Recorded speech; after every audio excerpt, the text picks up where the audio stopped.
Hello everyone, I'm Arafat. I teach history to UPSC aspirants. I have about 7 years of teaching experience. I mostly teach in the coaching institutes of Delhi and Hyderabad, but now I am associated with the textbook. In this session, let us discuss about the 8 essentials to clear the UPSC examination. I myself was an aspirant, and I strongly believe that any aspirant who focuses on these 8 essentials to clear the UPSC examination. So let us start with these 8 essentials. The first essential is the aspirant should have a complete understanding of the UPSC syllabus. The UPSC is a 3-stage examination.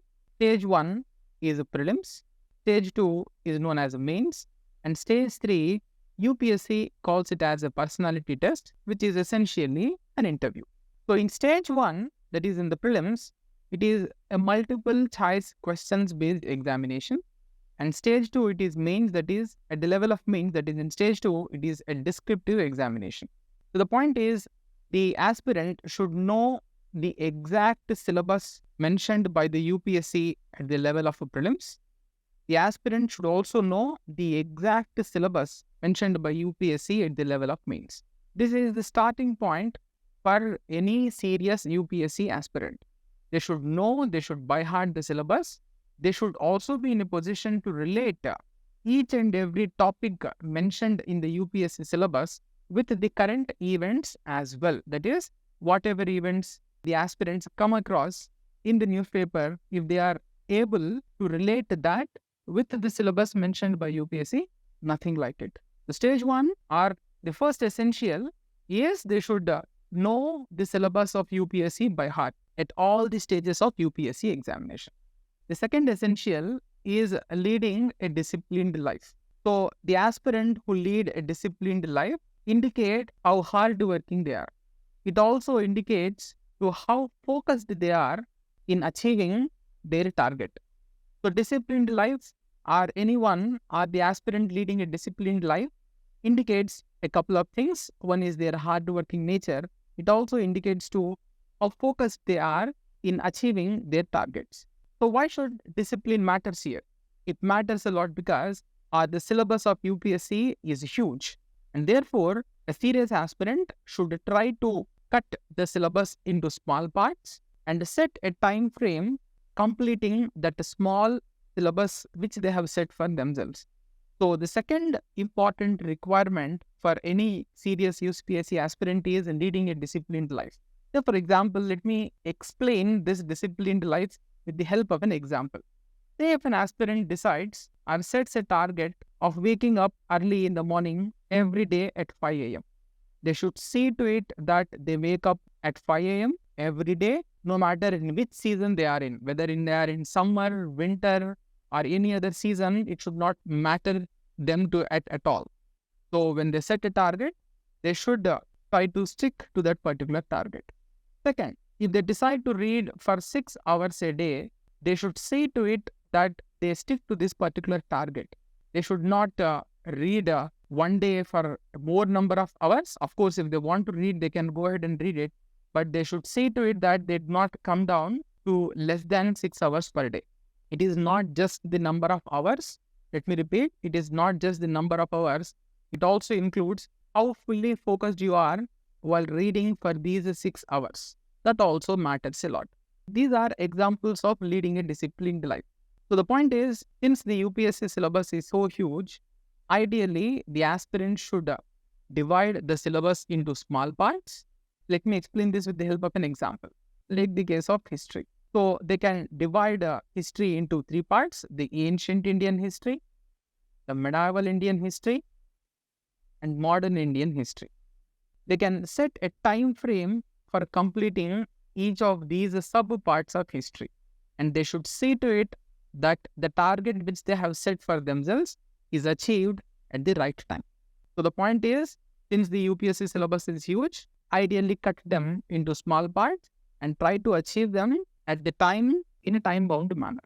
That's the second most essential for achieving or for becoming successful in the UPSC examination. The third essential is going through previous year questions. The point is, the aspirant should go through the questions at the level of prelims. they should also go through the questions that the UPSC has at the level of mains. It serves a couple of purposes.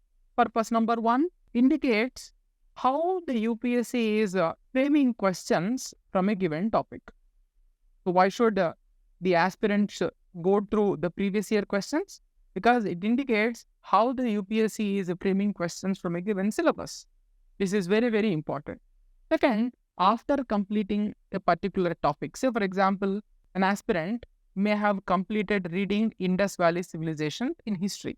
Then immediately, the aspirants should try to solve the previous questions asked by UPSC. Maybe in the last 20 years, UPSC may have asked some 10 questions from the Indus Valley, that is 10 questions in prelims in Indus Valley Civilization, and the UPSC aspirant should try to solve all these 10 questions. If they at all successfully solve these 10 questions, then it certainly boosts their confidence. It also indicates that their preparation is on the right track. So the point is, going through the previous questions serves a couple of purposes. One, it indicates to how the UPSC is framing questions. And secondly, it also serves the purpose of boosting the confidence of the aspirants. Boosting the confidence. How? Once they solve the previous year questions correctly, it indicates preparation is on the right track, and thereby it serves the purpose of boosting their confidence.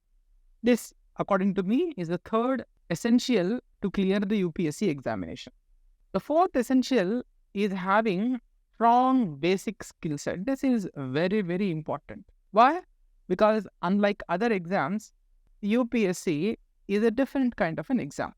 This exam, I just told you, is conducted at 3 levels. In stage 1, you have the MCQ questions, multiple choice questions. In stage 2, you have descriptive questions. And in stage 3, you have a personality test, which is basically an interview. So the point is, at each stages of this exam, different skill set it put to test. At the level of mains, particularly, apart from knowledge which the aspirant may have gained over a period of time, an aspirant's writing skill is also put to test. So therefore, clearing UPSC examination, particularly the mains part, the second stage, an aspirant is required to have strong writing skills, very good writing skills. Third, at the stage of interview, the point is it is a one-on-one interview. Having a good command of the language also helps in getting good number of marks or very good marks. That's the point. So the point is, hard work alone may not ensure success in the UPSC examination.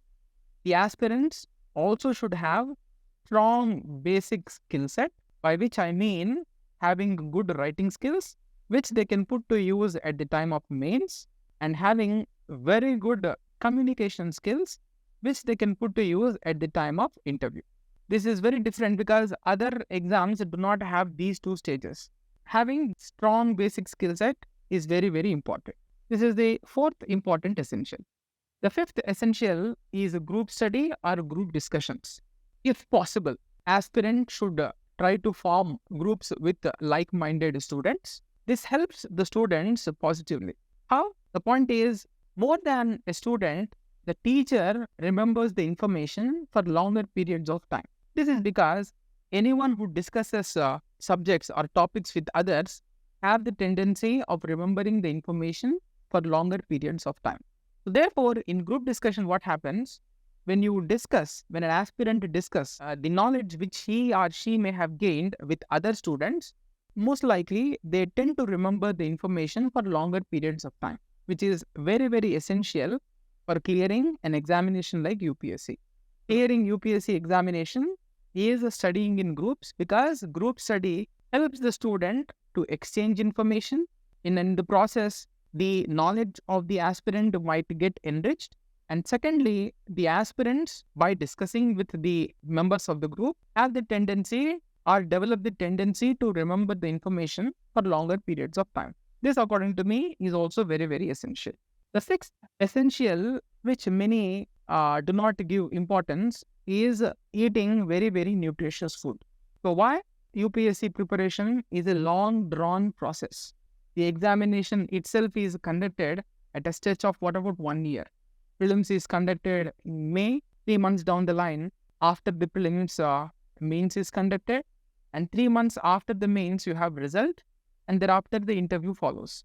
So essentially, the UPSC exam itself is stretched for a period of about 1 year, and therefore, it is very essential that the aspirant should stay away from falling sick. This is very, very essential.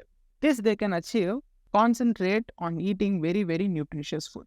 And secondly, eating nutritious food is important because if you are studying, if you do not nourish your brain properly, your brain cannot take more information. Your brain also has to cooperate with you. Therefore, nourishing your brain and body is very, very important. And therefore, the aspirant should concentrate in consuming very, very nutritious food. Much as possible, they should stay away from eating junk food. And as much as possible, they should concentrate on eating a very balanced diet, comprising of carbohydrates, proteins, fats, minerals, vitamins, etc. They should also include lots of fruits and vegetables as a part of their diet. This is also a very, very important requisite. And the seventh requisite is physical exercise. This is also very important because one need not essentially indulge in very difficult exercises. The light exercises like walking, yoga, swimming, cycling will be of very, very great help. Doing 40 to 45 minutes of physical exercise will help the aspirants big deal, in a great deal. It also has the tendency of increasing the level of concentration. So the point is, if you do some kind of a physical exercise, most likely to increase their level of concentration, which is very, very essential for exams like UPSC. And lastly, they should always try to be as happy as possible. They can remain happy when they avoid negative emotions.